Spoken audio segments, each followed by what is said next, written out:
ও দাদা, এই শুনছেন? যা, চলে গেল। আপনারা আপনারা জানেন, হ্যাঁ, ইসকন মন্দিরটা কোথায়? আমি মহা বিপদে পড়েছি। কেউ যদি জেনে থাকেন বলুন না, আমার যে মহা বিপদ। ওই তো, ওই তো একজন আসছে, দেখি। ও ও ভাই, ও ও ভাই শুনছেন? আমাকে দয়া করে বলবেন ইসকন মন্দিরটা কোন দিকে? আমার খুব বিপদ। হ্যাঁ, আমি জানি তো, কিন্তু আপনার কিসের বিপদ? প্লিজ প্লিজ, আমি সব পরে বলবো, এখন আমাকে ইসকন মন্দিরে নিয়ে চলুন, খুব খুব তাড়াতাড়ি। আপনি কি কোনো ভয় পেয়েছেন? আরে আসলে আমি ভূত। আরে না না, আমি গীতা। আরে না, মানে আমি জমা নয়। হ্যাঁ, কি যে বলছি। আরে আরে আপনি তো আগে আমাকে ইসকনে নিয়ে চলুন। দেখি মনে হচ্ছে কোনোভাবে বিচলিত। ঠিক আছে ঠিক আছে, চলুন চলুন।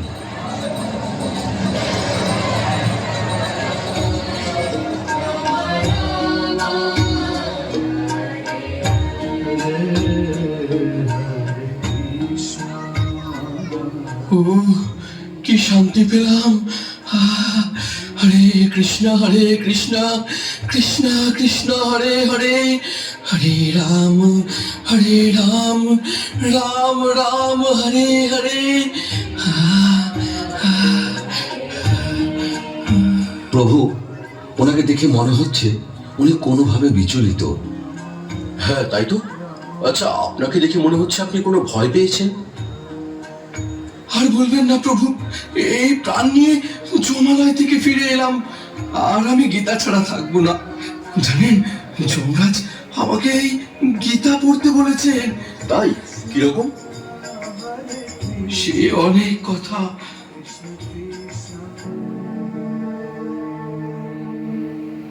গৌর, বলো তো আজকের ভাগবত ক্লাসটা কেমন লাগলো? হ্যাঁ মা, উনি গল্প বলে বলে ক্লাস করান, তাই আমার শুনতে খুব ভালো লাগে। জানো মা, আমার বেশি ভালো লেগেছে মাধব প্রভুর কীর্তন। আমি তো খুব নৃত্য করেছি। ও, তোমরা তাহলে নাচানাচি করতে গিয়েছিলে? ঘরের নাচার জায়গা নেই? জানো তো, আজকে কার্তিক প্রভুর বাড়িতে গীতা পাঠ ছিল, তাই ওকে নিয়ে ফেরার সময় একটু ঢুকেছিলাম। হ্যাঁ বাবা, আমি তো খুব মজা করেছি। তোমার পড়াশোনা নেই? গীতা পাঠ করতে গেছো, কীর্তনে গেছো? যাও, ভেতরে যাও। ওকে এভাবে বলছো কেন? আমরা কি রোজ যাই? আর রোজ গেলেও বা আমরা কি কোনো খারাপ কাজে যাচ্ছি? চুপ, একেবারে চুপ। অন্যায় করে আবার কথা হচ্ছে। এই যে গলায় কাঠ জড়িয়েছো, কপালে মাটি মেখে ঘুরে বেড়াচ্ছ, এতে মানুষ কত কথা বলে জানো? হুঁশ আছে সেদিকে? আবার কয়েক মাস ধরে দেখছি নিরামিষ খাবার রান্না করছে। খেয়ে নি বলে কি মাথায় উঠে গেছো? এসব আমার পছন্দ নয়, মানতে পারবো না আমি সব। ও, মাছ মাংস করে দিতে পারি না বলে খারাপ হয়ে গেছি। নিরীহ প্রাণীদের হত্যা করে তাদের মাংস খেতে খুব আনন্দ লাগে। অন্য প্রাণীদের হত্যা করে আনন্দ করতে চাও? অন্যকে কষ্ট দিয়ে আরেকজনের কি করে সুখ হতে পারে? সাধু সঙ্গে গেছি বলে রাগ? বাচ্চাকে নিয়ে তোমার সঙ্গে সিরিয়াল দেখলে আর মদ খেলে ভালো হতো। দেখো, একটু বোঝার চেষ্টা করো। সমাজের এই ভয়ঙ্কর পরিস্থিতি থেকে যদি সন্তানকে সুস্থভাবে মানুষ করতে হয়, তাহলে এই যে ধর্মের পথ, শ্রীল প্রভুপাদের গীতা অবশ্যই অধ্যয়ন করতে হবে। হ্যাঁ গো, তুমিও গীতা পড়ো, তাহলে বুঝতে পারবে আমাদের জীবনের প্রকৃত উদ্দেশ্য কি। ব্যাস, অনেক হয়েছে। এই দেখো, এই তুমি যা করছো করো, আমাকে না বেশি জ্ঞান দিতে আসবে না, বুঝেছো? সৌরভ কোন একটি অ্যাক্সিডেন্টে মারা গেছে, তাকে শ্মশানে নিয়ে যাওয়া হচ্ছে।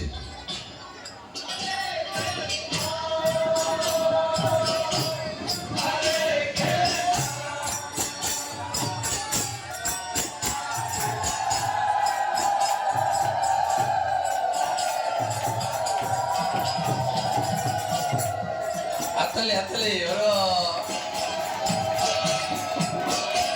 বলহরি বলহরি বল বলহরি বল বলহরি বল বলহরি বল বলহরি বল বলহরি বল বলহরি বল বলহরি বল বলহরি বল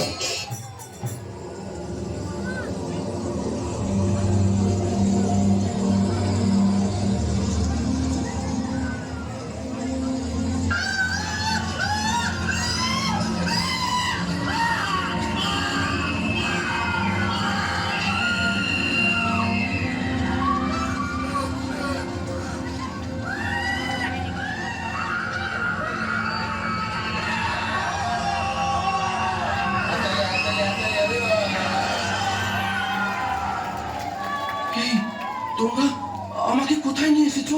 হ্যাঁ, ছাড়ো ছাড়ো আমাকে। এই এদের কিভাবে কষ্ট দিচ্ছ কেন? এই তোমরা তোমরা কি? আমাকে ছাড়ো, আমাকে ছাড়ো, আমি বাড়ি যাবো। ওই চুপ করে দাঁড়া এখানে। পাপ করার সময় মনে ছিল না? ছেড়ে দাও।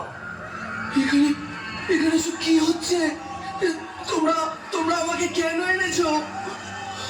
এখানে সবার কর্মফলের বিচার হচ্ছে। আর ওই যে দেখ, ওই যে ওখানে ওরা শাস্তি ভোগ করছে।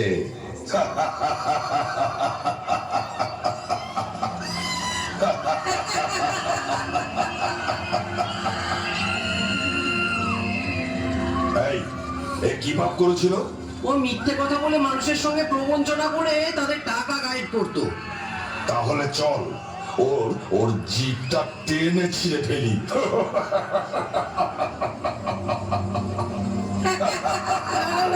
তোমরা এরকম করবে না, ছেড়ে দাও আমাকে, তোমরা ছেড়ে দাও। আমার আর কখনো ছিঁড়ে ফেল ওর হবে না। জিভটা, টেনে ছিঁড়ে ফেল।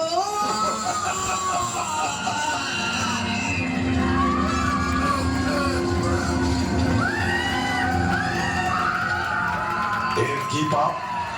এ জীব হত্যা করে তার মাংস খেত। তবে একে ধর। ওই গরম তেলের কড়াই আছে, সেখানে ফুটন্ত তেলে ফেলে দেই।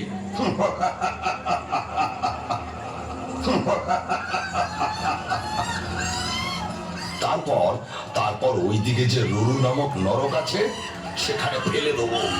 ওখানে সাপের থেকে হিংস্র রুরো কীটের কুমড়ো আছে, তারা কামড়ে কামড়ে ওর মাংস খাবে।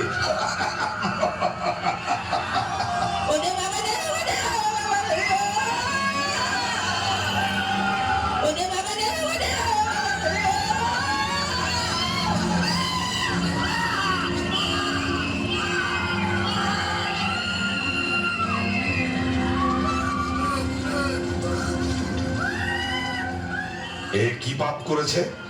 ও নেশাগ্রস্ত হয়ে পরনারীতে আসক্ত হয়েছিল। ওইদিকে তপ্ত লৌহ কুণ্ড আছে, ওইখানেই ওর স্থান।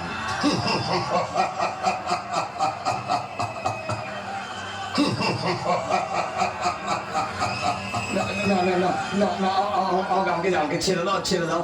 এই কাজ আমি আর কখনো করবো না। ছেড়ে দাও, ছেড়ে দাও, ছেড়ে দাও। এটা এটা এখানে আসার আগে ভাবা উচিত ছিল। এখন এখানে এসেছিস যখন, শাস্তি তোকে ভোগ করতেই হবে। না না না না না, আমাকে ছেড়ে দাও, ছেড়ে দাও। এই কাজ আমি আর কখনো করবো না। ছেড়ে দাও, ছেড়ে দাও, ছেড়ে দাও।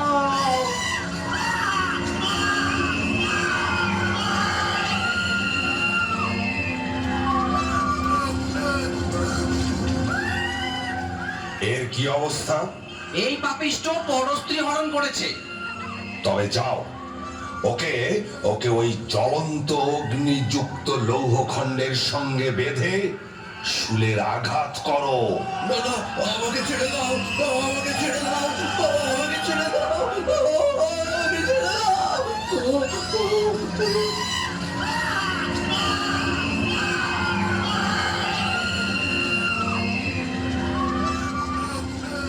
এ আবার কোন পাপিষ্ঠ এ সমাজে গুরু সেজে ভণ্ডামি করত আর নিজের স্বার্থ সিদ্ধির জন্য বড় অঙ্কের টাকা আদায় করত। ওকে ওকে ওই নাগ পাশে বেঁধে সুলাঘাত করো।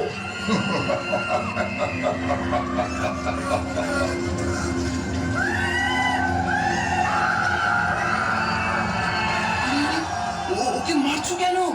ও যে আমাদের সুদাম কাকা। ও কাকা, এই তুমি তো কদিন আগে মারা গেলে, তবে এখানে কি করে আসলে? আমি পাপ কাজ করেছি রে, তাই আমার শাস্তি হচ্ছে। এই চল, তোর সময় হয়ে গেছে। আমাকে আমাকে তোমরা ছেড়ে দাও, ছেড়ে দাও না আমাকে। তোমরা তো একজনকে ছাড়তে পারো, আমি আর কোনো পাপ কাজ করবো না। ছেড়ে দাও আমাকে, আমাকে ছেড়ে দাও। চল মহারাজের কাছে চল, তারপর ঠিক যেখানে যাওয়ার সেখানেই যাবি।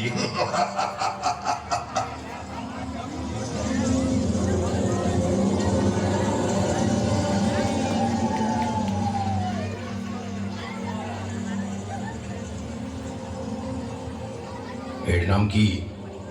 সৌরভ প্রামাণিক।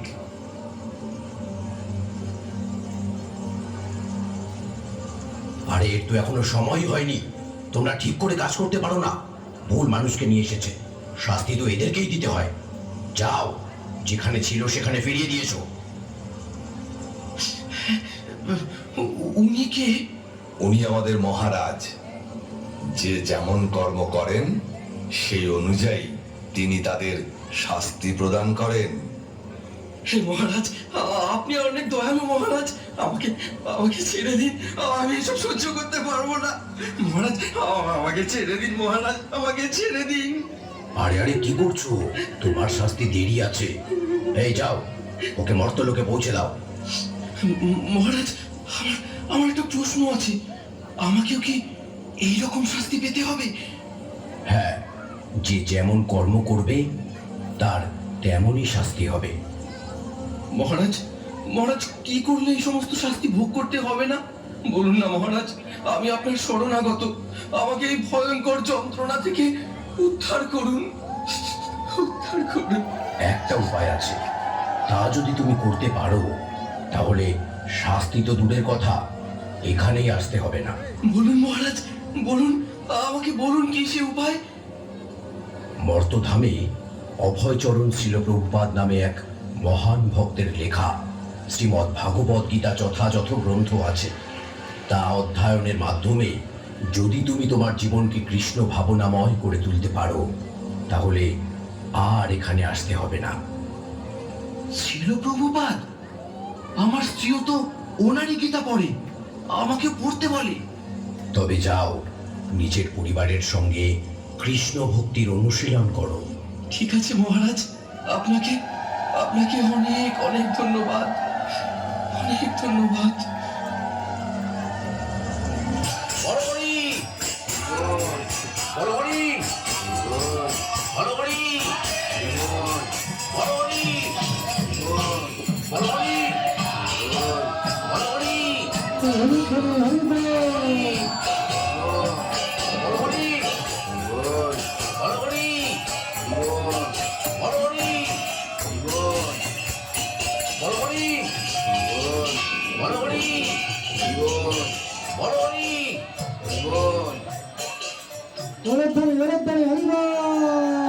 তোমরা কি করছো?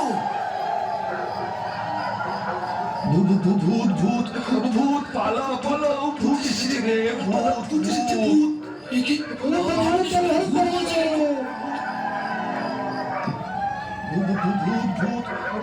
পালাও পালাও। তুমি যেহেতু মারা গিয়েছিলে তাই সবাই তোমায় ভূত বলছে।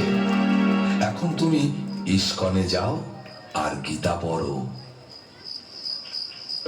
শুনলেন তো প্রভু, তাই এখন থেকে আমি গীতা ছাড়া এক মুহূর্ত থাকবো না। আপনাকে আমি প্রণাম জানাই। আপনার স্ত্রী অনেক ভালো ভক্ত হওয়ার কারণে আপনি জমালয় থেকে ফিরে এলেন। তাই এখন বাড়িতে ফিরে শ্রীকৃষ্ণের সংসার গড়ে তুলুন। হরে কৃষ্ণ।